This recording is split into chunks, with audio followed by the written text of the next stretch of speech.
It started on a quiet, frost-blanketed morning in Marrow Creek, Ohio, January 17, 2003. The kind of morning where the air feels too still, like something terrible is holding its breath. At exactly 6:12 a.m., a frantic 911 call came from a cleaning woman named Doreen Langley, who had just entered the Whitmore estate, a sprawling Georgian manor tucked behind iron gates and generations of old money. She was screaming, "They're all dead. Oh my God, they're all dead." Inside the home were 4 bodies: Lawrence Whitmore, his wife Dana, and their 2 teenage sons Derek and Kyle, all killed execution style. No signs of forced entry, no valuables stolen, no fingerprints. The only thing left behind was a single Polaroid photograph taped to the grandfather clock with the word "debt" written in bold black ink across the front. At first, the town mourned. The Whitmores were the closest thing Marrow Creek had to royalty, owners of the largest poultry processing plant in the region, employing over 500 residents. A tragic loss, they said, an unthinkable slaughter. But as the days passed, cracks began to show. Lawrence Whitmore wasn't just a businessman. He was a tyrant cloaked in respectability. Over 3 decades, he'd crushed unions, underpaid workers, and evicted families who couldn't pay rent on homes he owned. Marrow Creek owed him everything and nothing. And then there was her, Maddie Ruiz, a 26-year-old single mother, ex-employee at Whitmore Poultry, and a woman no one took seriously. She had been fired 7 months before the massacre, after filing a harassment complaint against Lawrence's eldest son, Derek. The case was dismissed. No evidence, no witnesses. Maddie was blacklisted, humiliated, evicted from her company-owned trailer home. Her son Elijah, just 6 at the time, developed pneumonia the week they were sleeping in her car. No one helped her. No one dared. Not in a town where the Whitmores owned the grocery store, the clinic, even the sheriff's department. Maddie disappeared from public view after that. People whispered she'd left town, but she hadn't. She'd gone underground, quietly, methodically, carefully. So when Maddie's name came up as a person of interest in the investigation, the town gasped, but the police laughed it off. Maddie Ruiz? The girl who used to mop floors at the poultry plant? Come on. She couldn't organize her own pantry, let alone a quadruple homicide. But one detective didn't laugh. Detective Aaron Greaves, a transplant from Toledo, new to Marrow Creek and not yet indoctrinated into the Whitmore orbit. He started digging, and what he found chilled him. Maddie hadn't left town. In fact, she'd been watching. The receipts showed she'd been living off-grid, working odd jobs under false names. Security footage placed her near the estate weeks before the murders. Anonymous online forums revealed someone had been asking very specific questions about firearm suppressors, surveillance blind spots, and home security vulnerabilities. But there was more. Much more. 3 weeks before the murders, Maddie had been granted a temporary restraining order against Derek Whitmore in Toledo under a different name, Elena Navarro. She'd claimed repeated stalking, threats, and an attempt to break into her car. The judge granted the order. The paper trail was thin, but it was real. Detective Greaves brought his findings to the department. They shut him down. "We're not turning this town into a circus because of a bitter janitor with a grudge." So Greaves went rogue. He followed Maddie, who now called herself Elena, and watched as she met with a man in a rusted pickup on the edge of town. That man was ex-military, dishonorably discharged, known to sell firearms off the grid. Days later, the man vanished. And here's where everything twisted. Greaves received a manila envelope at his home. No return address. Inside were 2 things, a USB drive and another Polaroid, this one of Derek Whitmore, smiling at the camera, holding a bottle of whiskey, and gripping Maddie by the throat. Her eyes were swollen, her lip split. The USB contained audio, Derek bragging, laughing. "She begged me not to tell Daddy, thought I'd ruin her life. Too late for that." That was all the proof Greaves needed. But when he tried to submit it, the drive was lost in evidence. The Polaroid? gone. Just like that. So he confronted Maddie directly, found her working at a mechanic's garage under another fake name. She didn't deny it. Not once. She looked him dead in the eyes and said, "They thought I was weak, that I'd just disappear. That's what people like them count on. But I'm still here. I'm still breathing. And now, they're not." Greaves should have arrested her, should have brought her in. But he didn't. Because the justice system failed her. Because the law protected the powerful and chewed up the voiceless. And in Maddie Ruiz, he saw someone who hadn't just survived, she'd won. So he let her go. The official police conclusion? A murder-suicide. Derek, strung out on painkillers and paranoia, snapped, killed his parents, his brother, then himself. The town moved on. The estate was sold. The whispers faded. But some nights, people still talk. About how the new owners of the Whitmore mansion hear footsteps down the hall at 3 a.m. About how a rusted pickup was found abandoned 3 counties over. Driver's seat stained with blood, but no body. And about a woman with deep eyes and a quiet rage seen placing flowers at an unmarked grave. Maddie Ruiz was never heard from again. But just last week, a similar massacre took place in a gated neighborhood in West Virginia. Another family, another powerful patriarch with a reputation for cruelty. Same signature, same Polaroid, one word written across it in blood-red ink. Debt.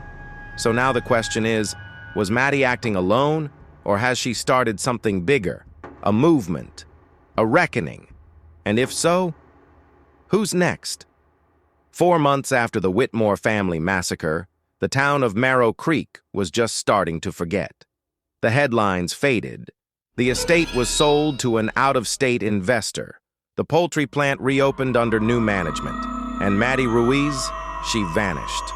Until April 3, 2003, Henderson Ridge, West Virginia, a gated community built for the elite, home to judges, oil tycoons, and men who believed consequence was for other people. At 2:42 a.m., 3 neighbors reported gunshots coming from the home of retired Circuit Court Judge Emery Garrison. 20 minutes later, fire engulfed the 3-story colonial. Firefighters found 5 bodies inside: Judge Garrison, his wife, their adult daughter, and 2 of his former clerks who lived in the guest house. Once again, no forced entry, no valuables missing, no fingerprints. But in the judge's study, untouched by fire, investigators found a Polaroid taped to the desk lamp. One word written in crimson marker. Reckoning. But this time, Maddie left more behind. In a waterproof envelope beneath a floorboard in the judge's bedroom, they found a handwritten letter. No signature. But the voice, unmistakable. When power shields predators, when truth is buried beneath money, the law becomes hollow. You put your hand on a Bible and swore to protect the innocent. You didn't. You protected monsters in robes. You sentenced me once to silence. Now I sentence you to truth. And stapled to the bottom of the letter, a 1997 rape report, unfiled, signed by a court clerk who died under uncertain circumstances in 2001. The victim, Maddie Ruiz. The accused, Judge Emery Garrison's son, never charged, never tried, never even arrested. And here's where it gets darker. A new detective was assigned to the case, Agent Tara Mendez, a behavioral profiler with the FBI. She noticed something nobody had before. The pattern. The first killings, the Whitmores, were personal, emotional. A family that destroyed Maddie's life, son by son. But this second one, calculated, strategic, a message to the system. Agent Mendez dug into Maddie's history, not just court records, but school records, family, old co-workers, even letters from shelters. She found scars most victims never speak of: abuse from foster homes, a miscarriage at 15, years of going unheard. And yet, beneath all the broken pieces, one undeniable thread. Maddie Ruiz never forgot. Every slight, every betrayal, every name she remembered, and she had begun crossing them off one by one. That's when Mendez uncovered something chilling. In a storage unit rented under the alias E. Navarro outside Cleveland, agents found what can only be described as a revenge archive. Inside, boxes of documents, printed emails, taped phone calls, journals, names, photos, maps, schedules, every person who had ever hurt her or enabled those who did. There were 47 files in total, and as of April 3rd, only 2 had red X's: the Whitmores, the Garrisons. 45 more remained.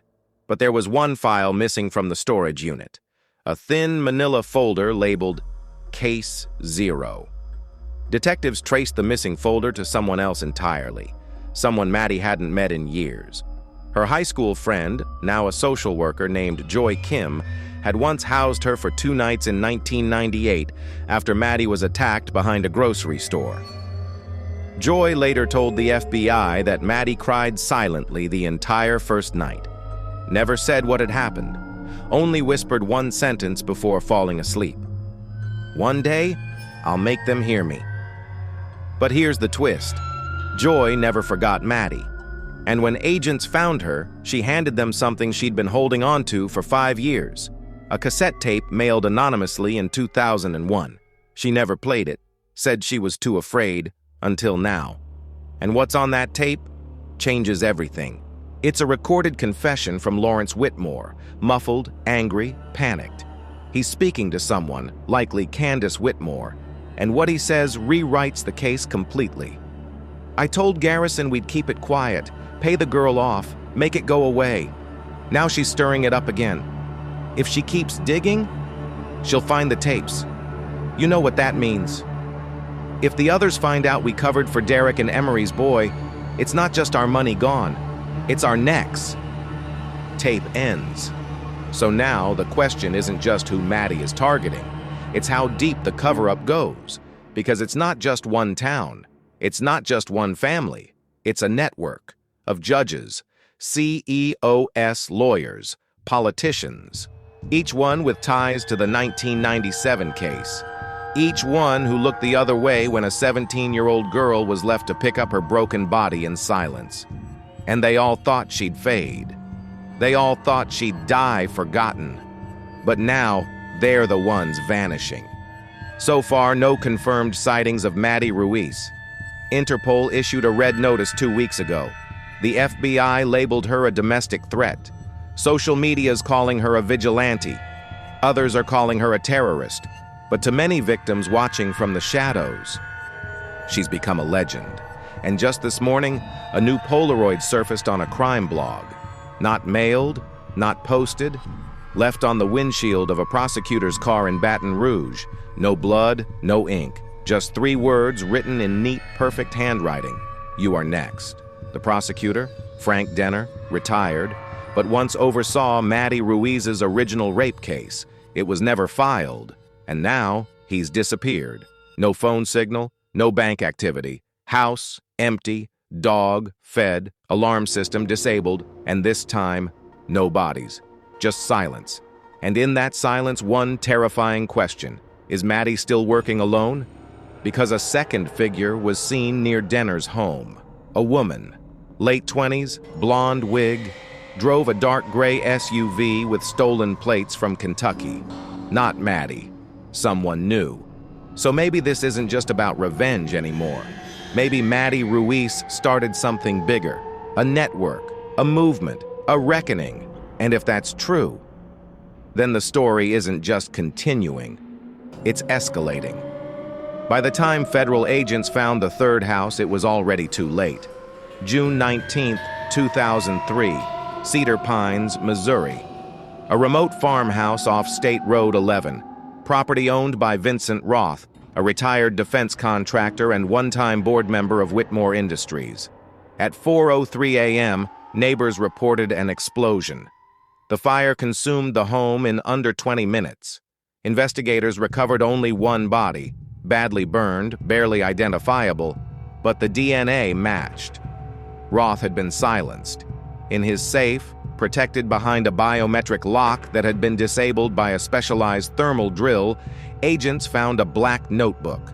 Inside, a handwritten list of 13 names. Government officials, judges, executives, one of them already dead, Emory Garrison. 3 of the others are now in hiding, and every single one of them had direct ties to the Whitmore cover-up in 1997. But what terrified investigators most wasn't the list. It was what they didn't find. Roth's private server, gone. His encrypted files, wiped. His surveillance system, looped. The operation was surgical, professional. This wasn't just personal anymore. It was organized. Which leads us to a disturbing theory. Maddie Ruiz didn't just disappear into the dark. She built a network inside it. And if that's true, it means the 47 files are no longer hers alone. They're assignments. Let's rewind. In part 1, we revealed that Maddie had created a revenge archive. Folders, names, evidence. 47 individuals connected to the destruction of her life and others like her. As of this week, 6 of those individuals are either dead or missing, and all signs point to a new figure taking the lead. We'll call her Ivy, not her real name, but it's what she calls herself online, on a dark web forum linked to a string of vigilante justice acts across 3 states. Ivy appears to be late 20s, highly trained, possibly ex-military or paramilitary. She was seen near Frank Denner's home. She was the one who left the Polaroid on his windshield, and she was captured, briefly, on a dash cam 3 days ago outside a Chicago courthouse. In the footage, she stares straight into the camera, smiles, and disappears into the crowd. The message is clear. This isn't over. In fact, it's just beginning. Agent Mendez returned to the storage unit outside Cleveland, the one holding Maddie's revenge archive. She rechecked every folder, every file, and then she found folder 47. No name, no photo. Just a sealed envelope and a USB drive. She played the audio in a federal lab. A male voice, confident, cold, speaking to someone over what sounds like a speakerphone. "We paid for silence. If she's still alive, that's on you. I buried that file. I buried her. Now clean it up." Mendez ran the voice through multiple databases. It matched a powerful figure, someone still in office, a sitting U.S. senator. His name, redacted, for now. But if this is true, then the 47 files may not just expose a few corrupted men in suits. They could unravel an entire shadow system of abuse, bribery, and buried crimes. And here's where it all twists again. An anonymous email was sent to Into the Deep 2 nights ago. Subject line, "You want the truth?" No message, just an attachment, a video file, grainy, shot from a hidden camera inside a conference room. 5 men sit at a table. One of them is Lawrence Whitmore, another is Judge Emory Garrison, a third, Vincent Roth. They're discussing something quietly, urgently.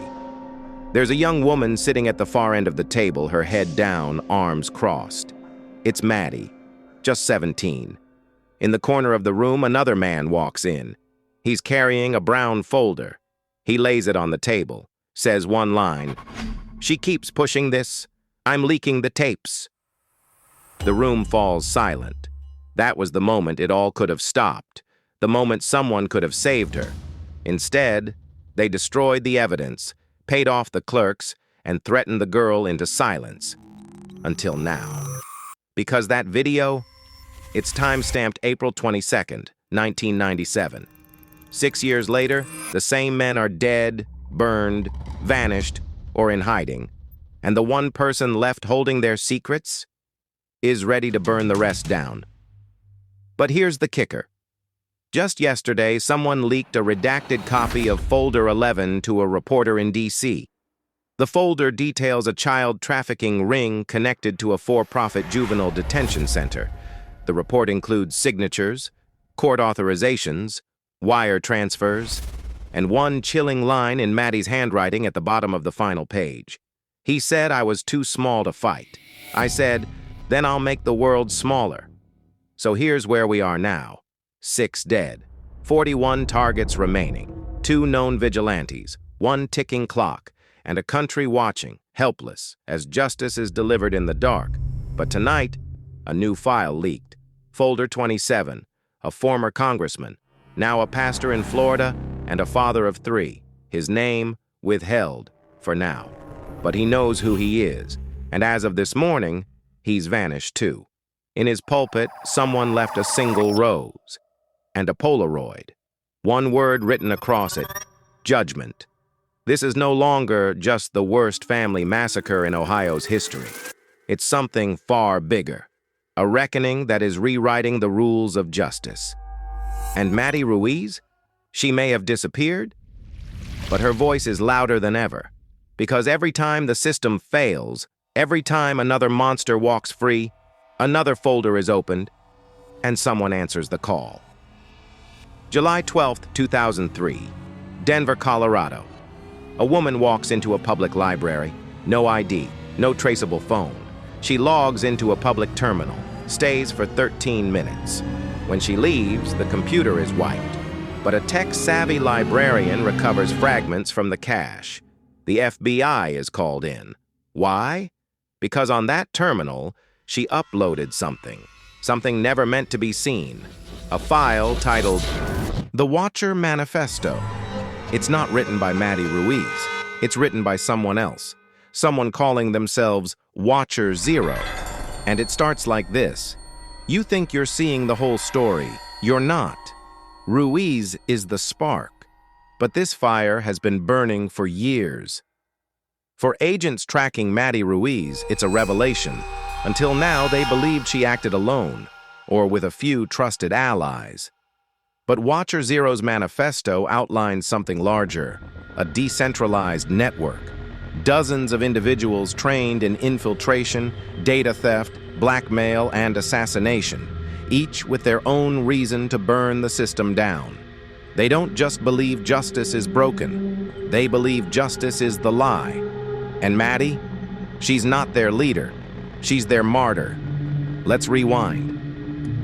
The 47 files were thought to be Maddie's personal archive, a list of people tied to her trauma, to systemic corruption, and to a conspiracy buried in 1997. But now we know, the files weren't hers alone. They were distributed, encrypted, fragmented, shared among cells across the country, each recipient receiving one name, one mission, one objective: purge the corrupt, expose the network, leave no trace. And that brings us to Folder 9, a real estate mogul in Sacramento, known for cleaning properties, buying up homes after violent crimes, flipping them fast. But what no one saw, many of those homes were tied to sex trafficking routes, laundering money for politicians and judges tied to the Whitmore family legacy. On July 10th, he was found dead in his penthouse. No signs of forced entry. His computer melted, and one image carved into the window pane, an open eye, dripping blood, the Watcher's symbol. This is no longer about revenge. This is a movement. And now, they're speaking to the public. On July 14th, a mysterious audio message aired on a pirate radio frequency in the Midwest. A distorted voice, no traceable origin, just one sentence. If you protected monsters, if you turned your face from the screaming, if you cashed the checks, your file is already open. Since that broadcast, 3 more individuals tied to the original cover-up have vanished. No ransom, no demands.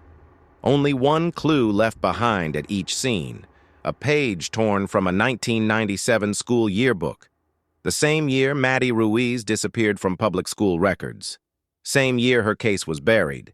Same year the Watchers claimed they were born. But here's where it gets worse. In a leaked memo from an internal federal investigation, there's a name that appears repeatedly, one we haven't spoken aloud yet. Senator Charles Eastbrook, a man who once served as assistant DA in Hamilton County, Ohio, the same jurisdiction that declined to prosecute Maddie's rape case. At the time, Eastbrook's name was nowhere on the paperwork, but a hidden metadata file recently decrypted by Watcher affiliates shows something else. He reviewed the case. He flagged it as sensitive, and he ordered it sealed, outside protocol. Why? We're about to find out. Because just 3 nights ago, Eastbrook's private security team was ambushed outside a fundraising gala. 2 guards hospitalized. 1 asset missing. A thumb drive left behind in the limousine. On it, video surveillance from 1997. Maddie, in a hospital gown, speaking to a court liaison. She's crying, hands trembling. He said if I talk, I'll disappear, just like the other girl. The other girl? Her name was Jamie Latimer, age 16, reported missing in May of '97. Her file was marked runaway, but the watchers found her birth certificate in folder 28, alongside a death certificate. She didn't run. She was silenced, and Eastbrook's name appears on both documents. Now, his name is trending across the country. Eastbrook files, justice for Maddie, watcher rising. And just this morning, a live feed was hacked during a national news broadcast. The same symbol appeared, the open, bleeding eye. And then a voice, this time clear, undeniable, Maddie's. They told me I was weak, that I'd break, that I'd forget. But I didn't. I became what you feared. I remembered everything. Then the screen cut to black, and below it, one final line. He dies next. Authorities are scrambling to protect Eastbrook, but insiders say it's too late, because once your name is in the file, the watchers don't stop. And the girl they buried in silence, she's not alone anymore. She's an army now. August 3rd, 2003, Washington, D.C., 6:17 a.m. Senator Charles Eastbrook doesn't know it yet, but this is the last morning he will ever feel safe. He leaves his gated estate, flanked by 2 armed guards, for a televised interview meant to reinforce his campaign for national justice reform. The irony? Every word in his speech was written by a man who once silenced a 17-year-old girl begging for help. That girl was Maddie Ruiz, and now her secrets are about to detonate. 3 hours later, during the live broadcast, the teleprompter malfunctions. The senator falters. He stammers through his speech. Then a message flashes across the screen, not from the network. Do you remember what you sealed in 1997? Viewers across the country watch in real time as Eastbrook's face drains of color. The network cuts to commercials, but it's already too late. By noon, an anonymous data dump is posted to a deep web whistleblower site. It's titled, Folder 0, The Senator's Secret. Inside are 97 files, unredacted, undeniable. They contain sealed court documents, internal memos, phone logs, bank transfers, and most damning of all, a video. It shows Eastbrook, then an assistant DA, inside a Hamilton County courthouse conference room. Sitting across from him is Maddie Ruiz. Her face is swollen. She's trying to speak, and Eastbrook leans in. He says, "You're confused. You're emotional. We'll take care of it. But this doesn't go beyond this room." Maddie, "He raped me. You saw the photos. He said I'm not the first." Eastbrook, "That's enough. Do you want to ruin your life over a lie?" She starts to cry. And then the tape cuts out. But the damage is done. Within minutes, every major outlet picks up the leak. The White House releases a statement. Federal investigators announce a special hearing. Protesters swarm Capitol Hill, and in the midst of it all, Eastbrook vanishes. His security detail claims he left in a black SUV, but the SUV was never logged. No license plate, no camera footage, no GPS signal, gone, except for one thing. At 8:44 p.m., a man in a black coat walks into a D.C. precinct. He hands over a single envelope to the front desk. Inside is a Polaroid. Eastbrook, bound, gagged, and terrified, kneeling in what appears to be a basement. Behind him, written on the concrete wall, the final verdict. Stamped on the back of the photo, Folder 1. It's the first time we've seen it, the most guarded, most dangerous file of them all. Because if the watchers opened it, it means only one thing. Eastbrook wasn't the puppet master. He was the puppet. And someone else, someone bigger, older, deeper, is still hiding in the dark. Let's talk about the implications. Part 5 marks the first time the public has seen the machine behind the silence. We now know that Eastbrook, sealed over 40 abuse cases between 1995 and 2001, used his influence to fast-track judges connected to Whitmore Industries, received over $3 million in consulting fees from Roth and Garrison Holdings, the shell company tied to Vincent Roth, personally threatened Maddie Ruiz into recanting her original testimony. But even more disturbing? His name appears in Folder 17, Folder 23, Folder 28, and now Folder 0, meaning he wasn't just involved, he was the system's linchpin. And yet, the Watchers didn't kill him immediately. Why? Because Folder 1 isn't about vengeance, it's about extraction. It's about finding out who gave the orders. Because if Eastbrook is in that basement, still breathing, it means someone out there wants answers. And here's the cliffhanger. Tonight, a new message appeared on the Watchers' encrypted network. Text only, no name.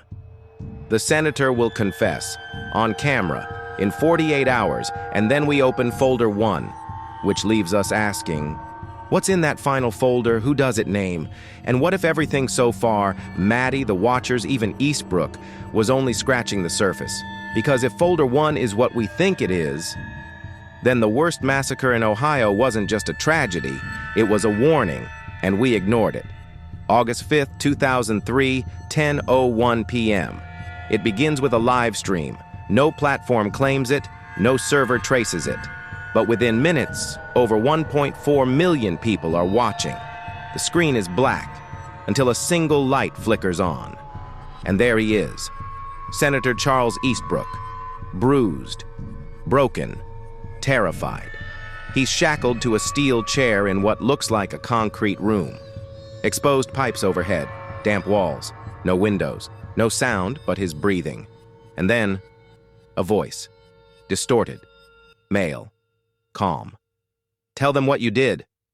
Eastbrook hesitates. The silence stretches, then a flash of static, and suddenly, a slideshow begins. Image 1, Maddie Ruiz in 1997, eyes swollen shut, holding her hospital intake form. Image 2, a ledger from Roth and Garrison, $1.2 million. Memo line, discretion, H. Image 3, a floor plan of a property owned by Whitmore Industries. Basement blueprints highlighted. Image 4, a girl, unidentified, wrapped in a bedsheet, dead. The voice again. Say her name. Eastbrook finally speaks, voice cracking. Jamie Latimer, 16. She tried to run. The room goes silent again, and then comes the confession. Over the next 37 minutes, Eastbrook details a criminal network that stretches back nearly 3 decades, a pipeline of exploitation, bribery, and intimidation built to protect the elite and dispose of the inconvenient. He names 5 federal judges, 3 Fortune 500 CEOs, 2 governors, and at the top, a single name. Gideon Harlan, the voice responds. You're lying. The architect isn't a name, it's a bloodline. That's when the real twist begins. Eastbrook, now sweating and trembling, stammers out a correction. Gideon is the last. He didn't start it. He just kept it running. So who did? The camera zooms in. Eastbrook's eyes fill with tears, and then he says the name. Joseph Whitmore. That's when the screen cuts to black. The live stream ends. But the chaos is just beginning, because Joseph Whitmore isn't just a businessman. He's a legacy, a philanthropist, a national icon, the last surviving member of the Whitmore family, the very family whose massacre in 1985 was considered the most brutal in Ohio's history. But what if it wasn't a massacre? What if it was a purge? And what if the only survivor, Joseph Whitmore, didn't escape the horror? What if he engineered it? Here's what we know now. In 1985, the Whitmore estate was the site of a mass killing. 8 family members found dead. All signs pointed to a violent outsider. Joseph, 21 at the time, was miraculously spared after being found hiding in the wine cellar. The case was closed. He inherited everything. 3 years later, he created the first shell corporation that would become Roth and Garrison Holdings. But a newly leaked photo attached to Folder 1 changes everything. It's a surveillance still. Dated July 17, 1985. It shows Joseph Whitmore in the basement, covered in blood, smiling. If that image is real, the worst family massacre in Ohio's history wasn't a tragedy. It was a sacrifice, one that built the empire Maddie Ruiz tried to expose. And here's where the threads finally tie together. Eastbrook didn't just cover up Maddie's case, he was ordered to. The Watchers didn't just find the files, they were created to find the truth behind the Whitmore legacy. Maddie wasn't the end, she was the beginning. And now, the final file has opened. One line of text appeared on the Watchers' private darknet feed just moments ago. Gideon Harlan is in custody. No context, no agency, no jurisdiction, but insiders say a private airfield in upstate New York was raided. A man matching Gideon's description was extracted by unidentified operatives. And now, there's only one man left, Joseph Whitmore. A man thought to be a victim, now hunted as the architect.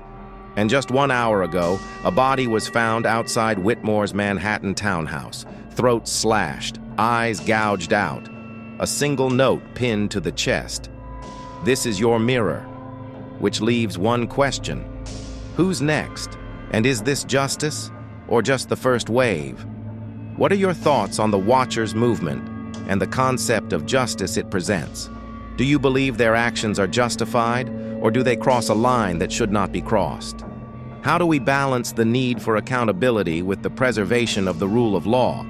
Share your comments below and join the conversation about what justice means in today's world.